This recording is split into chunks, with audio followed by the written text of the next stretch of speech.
So finally the OTC1 Roman Reigns is back। तो hello guys, welcome back to wrestling yard. आज की इस video में मैं बात करने वाला हूं आज हुए मंडे नाइट रॉ के शो के बारे में, जहां पे हमें रोमन रेंग्स का return, Cody Rhodes and Seth Rollins का फेस ऑफ और भी काफी सारी बिग थिंग्स देखने को मिली। तो वीडियो काफी ज्यादा इंटरेस्टिंग होने वाली है, तो प्लीज इस वीडियो को एंड तक जरूर देखना। तो आज मंडे नाइट रॉ का शो किक ऑफ किया था द नाइट में रिया रिप्ली ने, एंड यहाँ पे रिया रिप्ली कॉल आउट करती है आस्का एंड कायरी सेन को लास्ट वीक के अटैक के ऊपर, जहाँ पे फिर हमें काबुकी वॉरियर्स तो नहीं बल्कि इयो स्काई देखने को मिलती है। एंड इयो स्काई यहाँ पे रिया रिप्ली को आगे कहती है कि you are right, but Asuka and Kairi Sane Io Sky की फैमिली है। एंड तभी यहाँ पे टाइटन ट्रोन पे अपीयर होते हैं काबुकी वॉरियर्स, जो कहते हैं कि इयो स्काई के एक्शंस ऐसे लग रहे हैं कि रिया रिप्ली उसकी फैमिली है। बट यहाँ पे काबुकी वॉरियर्स कहते हैं कि इयो स्काई हमारी फैमिली में वापस आ सकती है। जिसके बाद फिर यहाँ पे रिया रिप्ली इयो स्काई को समझा रही होती है कि काबुकी वॉरियर्स ने जो किया है इयो स्काई के साथ, उसके बाद उसे वापस उस फैमिली में नहीं जाना चाहिए। जहाँ पे फिर इयो स्काई ने कहा कि उनको कुछ टाइम चाहिए सोचने के लिए। लेकिन तभी यहाँ पे काबुकी वॉरियर्स यानी आस्का एंड कायरी सेन ने अटैक कर दिया रिया रिप्ली पे, जहाँ पे फिर इयो स्काई रिया रिप्ली की हेल्प के लिए आई।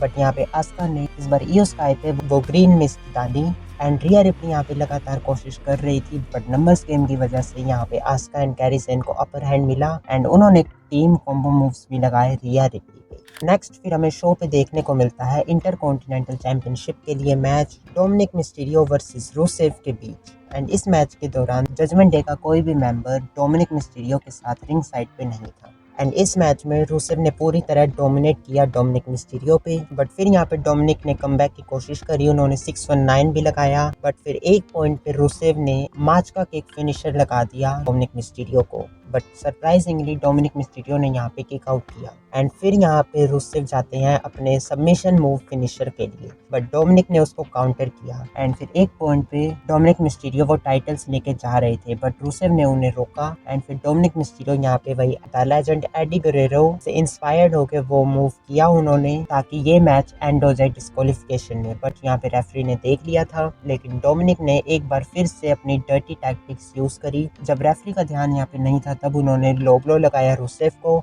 एंड रोल अप से पिन कर दिया। एंड इस तरह से डोमिनिक ने इस मैच में हरा दिया रूसेव को एंड रिटेन कर ली अपनी इंटरकॉन्टिनेंटल चैंपियनशिप। नेक्स्ट फिर हमें बैक स्टेज देखने को मिलते हैं बेली एंड लायरा वल्कारिया, जहाँ पे बेली लायरा वल्कारिया की मर्चेंडाइज डाल के आई हुई होती हैं एंड वो उन्हें कहती है कि उनके आज के मैच में भी साथ आने के लिए। बट यहाँ पे लायरा वल्कारिया पहले तो क्वेश्चन करती है लास्ट वीक के एक्शंस पर एंड वो कहती है कि वो उन्हें और चांस नहीं दे सकती। जिसके बाद फिर यहाँ पे हमें मैच देखने को मिलता है बेली वर्सेस रॉकेल रोड्रिक्स के बीच एंड लायरा वल्कारिया यहाँ पे नहीं होती रिंग साइड पे। एंड इस मैच में जब बेली ने अपना सबमिशन मूव लगाया हुआ था, तब रॉक्सी इंटरफेयर करती है उस सबमिशन मूव को ब्रेक करने में, जिसका एडवांटेज मिलता है रॉकेल को। एंड रॉकेल यहाँ पे अपना फिनिशर लगाती है बेली पे एंड पिन कर देती है। एंड इस तरह से रॉकेल ने इस मैच में हरा दिया बेली को। And as always post match यहाँ पे रॉकेल एंड रॉक्सिन अटैक कर देते हैं बेली पे, जहाँ पे फिर यहाँ लायरा वल्कारिया आती है बेली की हेल्प के लिए। एंड तभी यहाँ पे हमें बेली का फिर से वही अग्रेसिव मोड देखने को मिलता है, जिसके बाद फिर यहाँ पे लायरा वल्कारिया एंड बेली को अपर हैंड मिलता है इस ब्रोल में। नेक्स्ट फिर हमें बैक स्टेज देखने को मिलती है Jimmy and J the Usos, जहाँ पे पहले जिमी ऊसो पूछते हैं जे ऊसो से कि लास्ट वीक जब मुझे तुम्हारी हेल्प की जरूरत थी तब तुम क्यों नहीं आए। एंड यहाँ पे जे ऊसो उल्टा पूछते हैं जिमी ऊसो से कि तुम्हें एले नाइट की हेल्प करनी ही क्यों है, क्योंकि एले नाइट की वजह से ही वो रेसल पेलूसा में वो मैच हारे। एंड उससे पहले फटल 4-वे मैच में भी एले नाइट की वजह से ही Jey Uso world heavyweight champion नहीं बन पाए। एंड इस तरह से इन दोनों के बीच हमें हीटेड आर्गुमेंट्स देखने को मिलते हैं। बट फिर यहाँ पे जे ऊसो कहते हैं कि let's focus on today's match. इसके बाद फिर हमें बैक स्टेज एक और सेगमेंट देखने को मिलता है, जहाँ पे इयो स्काई होती है एंड कायरी सेन यहाँ पे आती है इयो स्काई के पास कि वो दोबारा से फैमिली में वापस आ सकती है अगर इयो स्काई यहाँ पे अपोलोजाइज करे आस्का को। एंड इयो स्काई ने क्लियरली मना कर दिया अपोलोजाइज करने से। बट यहाँ पे कायरी सेन वो काबुकी वॉरियर्स की साथ में एक पुरानी पिक्चर दे जाती है इयो स्काई को। नेक्स्ट फिर हमें शो पे देखने को मिलता है LA Knight versus coffee Kingston के बीच मैच। एंड फिर जब coffee Kingston trouble in paradise के लिए जाते हैं तब एले नाइट उसको काउंटर करते हैं एंड लगाते हैं BFT एंड इस तरह से एले नाइट ने इस मैच में हरा दिया कोफी किंगस्टन को। नेक्स्ट फिर हमें बैक स्टेज सेगमेंट देखने को मिलता है जहाँ पे Becky Lynch, Maxxine Dupri and Akira Tozawa होते हैं, जहाँ पे मैक्सिन यहाँ पे कहती है कि उन्हें बेकी लिंच के अगेंस्ट मैच चाहिए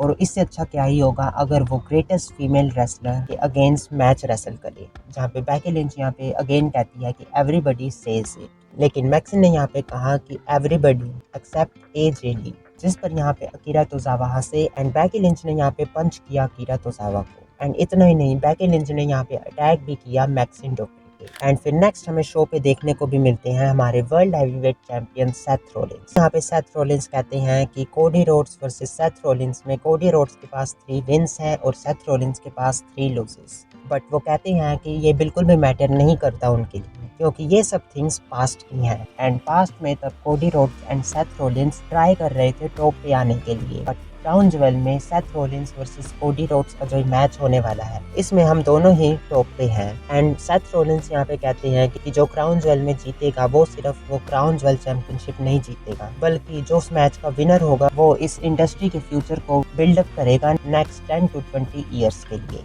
एंड सेथ रॉलिंस यहाँ पे कहते हैं कि कुछ लोग यहाँ पे चाहते हैं कि कोडी रोड्स जीते, बट सेथ रॉलिंस यहाँ पे कहते हैं कि उन्होंने इस बिजनेस के लिए सब कुछ किया। जब ये बिजनेस हार्ड टाइम्स में था तब भी सेथ रॉलिंस यहाँ पे थे एंड सेथ रॉलिंस इस इंडस्ट्री को उसके गोल्डन एज पे लाए हैं जहाँ पे वो बहुत ज्यादा पॉपुलर है एंड फ्यूचर के लिए सेथ रॉलिंस ने तो यंग रेसलर्स जो कि है Bron Breakker and Bronson read उनको अपने विंग्स के अंडर लिया, उनके साथ शेयर किया अपना पूरा एक्सपीरियंस एंड सेथ रॉलिंस ने यहाँ पे ट्राई किया कि जो इस इंडस्ट्री के लिए कैंसर्स है रोमन रेंस, CM पंक, इन दोनों को सेथ रॉलिंस ने ट्राई किया इस बिजनेस से हटाने का एंड स्टिल यहाँ पे लोग चाहते हैं कि कोडी रोड्स जीते ये मैच। एंड फिर यहाँ पे undisputed WWE champion Cody Rhodes भी आ जाते हैं। कोडी रोड्स यहाँ पे पहले आते ही कहते हैं Bron Breakker and Bronson read SmackDown में आए थे एंड कोडी रोड्स को ऐसा नहीं लगता कि सेथ रॉलिंस ने उन दोनों को स्मैकडाउन में भेजा था, जिसके रिप्लाई में सेथ रॉलिंस कहते हैं कि द विजन का हर डिसीजन सेथ रॉलिंस ही लेते हैं, जिसके रिप्लाई में कोडी रोड्स कहते हैं कि इट मींस जो मिस्टर हेमन है उनको भी सेथ रॉलिंस ने भेजा था रेसलपेलूजा में ब्रॉक लेसनर को इंट्रोड्यूस करने के लिए एंड इसके रिप्लाई में सेथ रॉलिंस ने वही वर्ड्स अपने रिपीट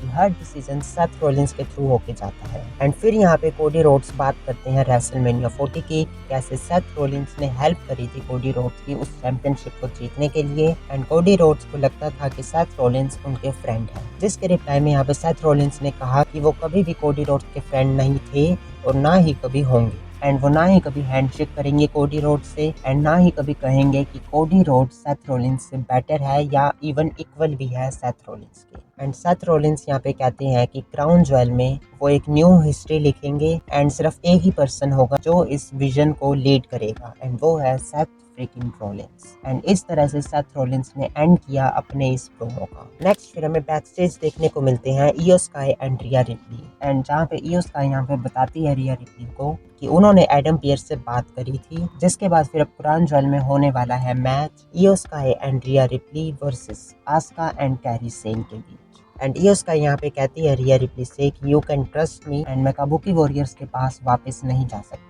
नेक्स्ट फिर हमें देखने को मिलते हैं शो पे the phenomenal one AJ styles, जो यहाँ पे कहती हैं कि उनको भी मैच मिला है क्राउन ज्वेल में एंड उसके लिए वो थैंक्स करते हैं WWE यूनिवर्स का एंड फिर AJ स्टाइल्स ने कहा कि I will beat up John Cena and फिर हमें शो पे देखने को मिलता है एक tag team match AJ Styles and Dragon Lee versus Americanos and यहाँ पे हमें 3 अमेरिकानोस देखने को मिले थे जो कि एक रिंग साइड पे था एंड इस मैच में पहले तो ड्रैगन ली पे डोमिनेट करते हैं अमेरिकानोस, लेकिन फिर यहाँ पे AJ स्टाइल्स को टैग मिलता है एंड एक पॉइंट पे जब AJ स्टाइल्स फिनोमिनल फोरम लगाने वाले थे तब जो थर्ड अमेरिकानो जो कि रिंग साइड पे था उसने इंटरफेयर कर दिया, जिसका एडवांटेज मिला यहाँ पे अमेरिकानोस को, बट स्टिल यहाँ पे AJ Styles and Dragon Lee ने कम बैक किया एंड फिर AJ स्टाइल्स ने यहाँ पे फिनोमिनल फोरआर्म लगाया एल ग्रांडे अमेरिकानो को, जिसने रिंग साइड पे इंटरफेयर किया था एंड फिर AJ स्टाइल्स ने एक और फिनोमिनल फोरआर्म लगाया सेकंड अमेरिकानो को एंड थर्ड अमेरिकानो को यहाँ पे AJ स्टाइल्स ने लगाया स्टाइल्स क्लैश एंड इस तरह से AJ Styles and Dragon Lee ने इस मैच में हरा दिया अमेरिकनोस को। नेक्स्ट हमें बैक स्टेज देखने को मिलती हैं women's world champion Stephanie Vaquer, जो यहाँ पे बात करती हैं उनके क्राउन ज्वेल के मैच की। तभी यहाँ पे WWE women's champion Tiffany Stratton भी आ जाती हैं एंड टिफनी स्ट्रैटन यहाँ पे कहती है कि वो रिस्पेक्ट करती है स्टेफनी वेकर को, बट टिफनी स्ट्रैटन अभी अपने प्राइम में है एंड वो चैंपियन है 268 डेज से एंड क्राउन ज्वेल में भी हमेशा की तरह टिफी टाइम होने वाला है। एंड फिर शो के मेन इवेंट में हमें देखने को मिलता है एक big tornado tag team match between the Usos versus Bron Breakker and Bronson read. And ये मैच काफ़ी ज़्यादा अच्छा था। इस मैच में एक पॉइंट पे ब्रॉन्सन रीड जिमी उसो को लगाने वाले थे अपना फिनिशर अनाउंसर्स डेस्क पे, बट यहाँ पे जिमी उसो ने उसे काउंटर किया एंड सुपर किक लगाई ब्रॉन्सन रीड को। बट तभी यहाँ पे ब्रॉन ब्रेकर ने आउटर नोवेयर एक क्लोथ्सलाइन ड्रॉप लगाया जिमी उसो को through the announcers desk and इस मूव के बाद जिमी उसो बाहर हो गए थे इस मैच से, जहाँ पे फिर Bron Breakker and Bronson read ने नंबर्स गेम का एडवांटेज लेके जे उसो पे लगातार टीम कॉम्बो मूव्स लगाए एंड फिर ब्रॉन्सन रीड यहाँ पे सुनामी लगाने के लिए जाते हैं। बट फिर यहाँ पे हमें जिमी उसो का कमबैक देखने को मिलता है, बट वो कमबैक ज़्यादा देर नहीं चला क्योंकि यहाँ पे ब्रॉन ब्रेकर ने स्पीयर लगाया जे उसो को एंड ब्रॉन्सन रीड ने अपना फिनिशर लगाया जिमी उसो को। एंड फिर ब्रॉन्सन रीड यहाँ पे डबल सुनामी लगाने के लिए जाते हैं टॉप रोप पे, बट तभी यहाँ पे म्यूजिक हिट होता है द OTC1 रोमन रेंग्स का एंड इस बार रोमन रेंग्स रिटर्न करते हैं with the steel chair and Roman Reigns यहाँ पे रिवेंज लेने आते हैं Bron Breakker and Bronson read से क्लैश इन पेरिस का। एंड रोमन रेंग्स यहाँ पे स्टील चेयर शॉट से अटैक कर देते हैं Bron Breakker and Bronson read पे एंड क्योंकि ये मैच एक टोर्नेडो टैग टीम मैच था तो इस मैच में कोई डिस्क्वालिफिकेशंस भी नहीं थे एंड रोमन रेंग्स ने फिर एक साइड कर दिया ब्रॉन्सन रीड को एंड रिंग में जे एंड जिमी उसो यहाँ पे super kick spear and double Uso splash भी लगाते हैं ब्रॉन ब्रेकर को एंड इस तरह से इस मैच में द उसोस ने हरा दिया Bron Breakker and Bronson Reed को एंड जीत लिया ये मैच। एंड पोस्ट मैच यहाँ पे रोमन रेंग्स फिर से अटैक कर देते हैं ब्रॉन ब्रेकर पे with the steel chair shots and match खत्म होने के बाद यहाँ पे रोमन रेंग्स जे उसो से बात करते हैं, जिसपे जे उसो भी कह रहे थे कि आई हियर यू एंड इस मोमेंट के दौरान यहाँ पे जिमी उसो भी फ्रेम में थे जो कि अनकन्विंस लग रहे थे Roman Reigns and Jey Uso से एंड जिस तरह लगातार मंडे नाइट रॉ के शोज में भी देखने को मिला है, अभी फिलहाल Jimmy Uso Roman Reigns and Jey Uso के साथ सेम पेज पे नहीं है एंड लेट्स सी कि ये थिंग्स किस तरह आगे प्रोग्रेस करती है। एंड जिस तरह से रोमन रेंग्स ने यहाँ पे अटैक किया है ब्रॉन ब्रेकर पे, ऐसा लग रहा है कि क्राउन ज्वेल में हमें देखने को मिल सकता है Roman Reigns versus Bron Breakker के बीच मैच एंड इस पॉइंट पे आज का मंडे नाइट रॉ का शो एंड हो गया। तो बस गाइस ये था आज के पूरे मंडे नाइट रॉ का शो। आपको ये शो कैसा लगा हमें कमेंट करके ज़रूर बताना एंड अगर आपने ये वीडियो यहाँ तक देख ली है तो प्लीज़ इस वीडियो को लाइक एंड चैनल को सब्सक्राइब ज़रूर कर देना ऐसे ही मोर WWE वीडियोस के लिए। मैं मिलता हूँ आपसे नेक्स्ट वीडियो में।